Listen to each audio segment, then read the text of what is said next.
عمران خان ہوتا۔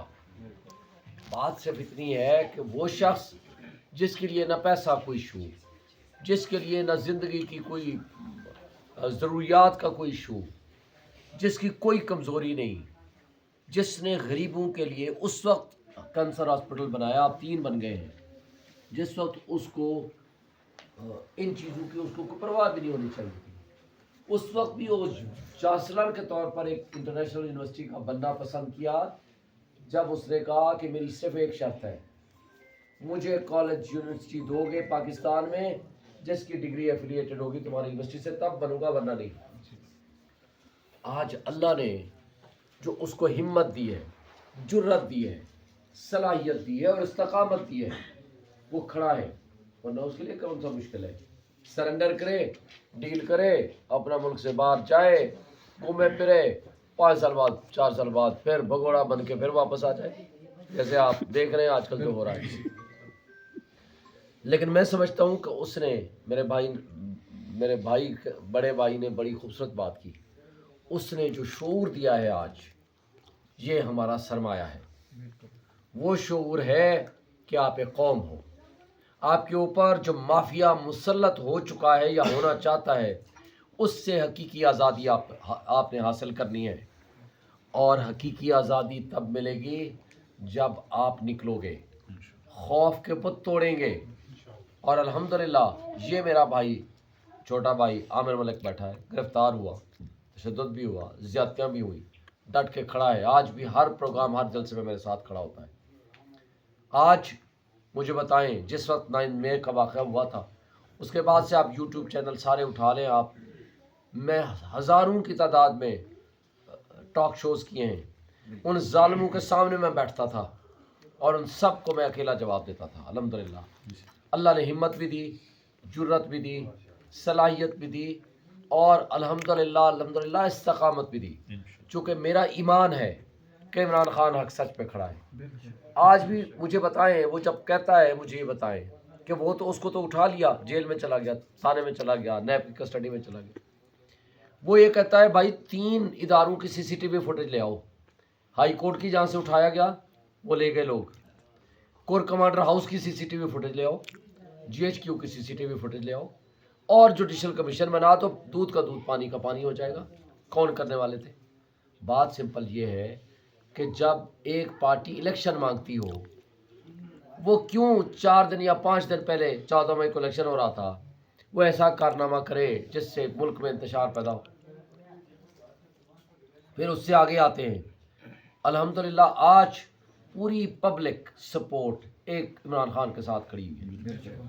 وہ اس لیے کہ اس نے جرت کے ساتھ سٹینڈ کیا، اس نے سرنڈر نہیں کیا، اس نے کہا میں قوم کی حقیقی، ہم تو ریگولر ملتے ہیں، قوم کی حقیقی آزادی کے لیے 1000 سال بھی جیل میں رہنا پسند کروں گا، اور قوم کو حقیقی آزادی دلانے کے لیے میری جان کی قربانی بھی دینی پڑی تب بھی میں دینے کو تیار ہوں، میں مافیا کے ساتھ کمپرومائز نہیں کروں گا۔ یہ وہ جذبہ ہے جو اس نے ہمیں دیا ہے، آپ کو دیا ہے، قوم کو دیا ہے۔ یہاں ماشاءاللہ حسینیت کی بات ہوئی، میں تقریباً ہر تقریر میں بات کہتا ہوں، مردہ یزید کو ہم سب برا بلا کہتے ہیں، گالیاں دیتے ہیں، لیکن اصل جہاد، اصل کلمہ حق زندہ یزید کے سامنے کہنا اصل جہاد ہے، اور یہ حسینیت ہے۔ اور آج جو زندہ یزیدیت پھیلا رہے ہیں، آپ سے کون سی بات چھپی ہوئی ہے؟ ظلم، بربریت اور جبر کا وہ ماحول کریٹ کر دیا ہے جو ہم نے 76 سال پاکستان کی تاریخ میں نہیں دیکھا۔ کیا ایسا ماحول پاکستان کی ڈیموکریٹک سوسائٹی کے لیے ممکن ہے کہ ایسا ماحول کریٹ کر دیا جائے؟ اگر اس طرح ہم نے غلامی کرنی ہے تو انگریزوں سے ہم نے پھر کس لیے نجات حاصل کی تھی، آزادی حاصل کی تھی؟ اس لیے کی تھی کہ یہاں ہمیں آزادانہ اپنی سوچ، اپنے مطابق زندہ رہنے کی ہمیں آزادی حاصل ہو، لیکن وہ آزادی وہ لوگ چھیننا چاہتے ہیں جو ہیں تو اقلیت میں، لیکن ان کے ہاتھ میں تلوار ہے، ان کے ہاتھ میں ڈنڈا ہے، وہ ہمارے وسائل پہ قابض ہے، وہ ہمارے وسائل پہ قابو ہو کے ہمارا ہی استحصال کرتا ہے.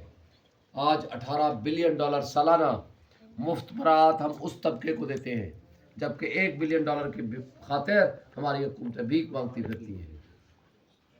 اس کے مطابق مجھے بتائیں، پبلک سرونٹ ہیں، پولیس والے ہوں یا ادارے والے ہوں، یہ والے ہوں، عوام کے نوکر ہیں، تو عوام کے نوکر کا کام ہے عوام کی خدمت کرے. لیکن وہ عوام کی خدمت کی بجائے عوام کے اوپر حکمرانی کرنا چاہتے ہیں، ان بونے سیاستدانوں کو ساتھ ملا کے، اس کرپٹ ٹولے کو اپنے ساتھ ملا کے. لیکن یہ یہیں تک محدود نہیں رہا. آج وہ کرپٹ ٹولہ اپنی نالائق کرپٹ اولاد کو ہمارے اوپر مسلط کرنا چاہتا ہے. اور آج ہمارے پاس دو ہی آپشن ہے، یا ہم سرنڈر کریں، غلامی قبول کر لیں، یا غیرت مند قوموں کی طرح کھڑے ہو جائیں. آج عمران خان نے جب کہا ایبسلیوٹلی ناٹ، جب اس نے کہا امریکہ کو کہ تمہاری غلامی ہم نہیں کریں گے، تمہیں کوئی حق نہیں ہے ہمارے ملکی معاملات میں مداخلت کرو، تو وہ انٹرنیشنل اسٹیبلشمنٹ ناراض ہو گئی. اور اس کے بعد نیشنل لیول کے لوگوں کو جب یہ کہا کہ میں حق سچ سے پیچھے نہیں ہٹوں گا، میں اس ملک کے لوگوں کو حقیقی انصاف اور حقیقی آزادی دلا کر رہوں گا، تو نیشنل لیول کے وہ مقتدر لوگ اور وہ بونے سیاستدان، وہ ادارے، وہ ناراض ہو گئے. اور اس کے بعد لوکل سطح کے لوگ تو اپنے ہی آقاؤں کے پیچھے جائیں گے. آج الحمدللہ اللہ نے ہمیں اس قابل کیا ہے، اللہ نے ہمیں ہدایت دی ہے کہ ہم حق سچ کے ساتھ کھڑے ہیں. اللہ نے ہمیں توفیق دی ہے اور استقامت بھی عطا کی ہے کہ ہم سچے انسان کے ساتھ کھڑے ہیں. نہ صرف ان کے ساتھ کھڑے ہیں بلکہ اس کے ایجنڈے کو لے کے پبلک عوام تک ایک ایک بندے کے پاس پہنچ رہے ہیں. اور الحمدللہ میرے لیے ایک طرف یہ اعزاز کی بات ہے کہ عمران خان نے مجھے، یہ تو بالکل آپ تو ہمسائے آمنے سامنے بیٹھے ہیں، اپنے گھر کے حلقے کے لیے مجھے نامزد کیا اور مجھے اعزاز بخشا. لیکن دوسری طرف یہ بہت بڑی ذمہ داری ہے، اور یہ ذمہ داری میں نے اور آپ نے مل کے اس کو نبھانا ہے. ہم جیتیں گے اس ملک میں، ہم انشاءاللہ اس جیت کو زینہ اور سیڑھی بنائیں گے عمران خان کو انصاف دلانے کی. ہم اس کو سیڑھی بنائیں گے اس ملک میں ظلم کے نظام کو ختم کرنے کی. ہم اس کو سیڑھی بنائیں گے اس ملک میں انصاف کا اور قانون کا حقیقی معنوں میں بول بالا کرنے کی، ملک میں معاشی استحکام لانے کی. آج آپ کے سامنے ہے، جس دن اقتدار سے ان کو نکالا 6.2% GDP تھی، پورے ملک میں روزگار تھے، اور $24 بلین آپ کے ریزرو تھے. مہنگائی نہیں تھی، 12% مہنگائی تھی، 12 روپے کا بجلی کا یونٹ تھا. آج مہنگائی جتنی ہو چکی ہے وہ آپ کے سامنے ہے. آج بجلی کا یونٹ 70 روپے پہ چلا گیا ہے، گیس کا بل جو 500 کا ہوتا تھا 5000 پہ چلا گیا. اور آج عام آدمی، غریب آدمی کا چولہا جلانا ممکن نہیں رہا. کاروبار، انویسٹمنٹ ختم ہو چکی ہے.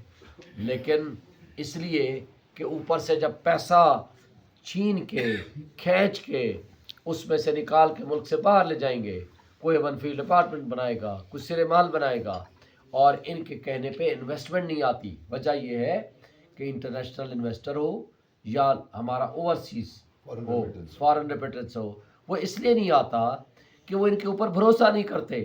وہ کہتے ہیں جب تمہارے بچے باہر، تمہاری اپنی انویسٹمنٹ باہر، جب تمہاری اولادیں باہر، جب تمہارا مرنا جینا باہر، تمہارا علاج باہر، تو تمہارے کہنے پہ کون انویسٹمنٹ لائے گا؟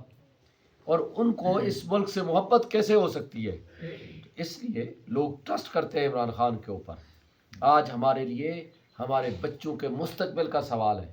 ایک طرف اس جبر کے نظام کو ختم کرنا ہے، دوسری طرف غریب آدمی کو، لوگوں کو معاشی استحکام دلانا ہے اور لوگوں کو روزگار دلانا ہے. آپ نے دیکھا خان صاحب لنگر خانے بھی کھولتے تھے، لوگوں تک روزگار بھی پہنچاتے تھے، غریب آدمی کو روٹی، روزی، رہائش بندوبست مل رہی تھی.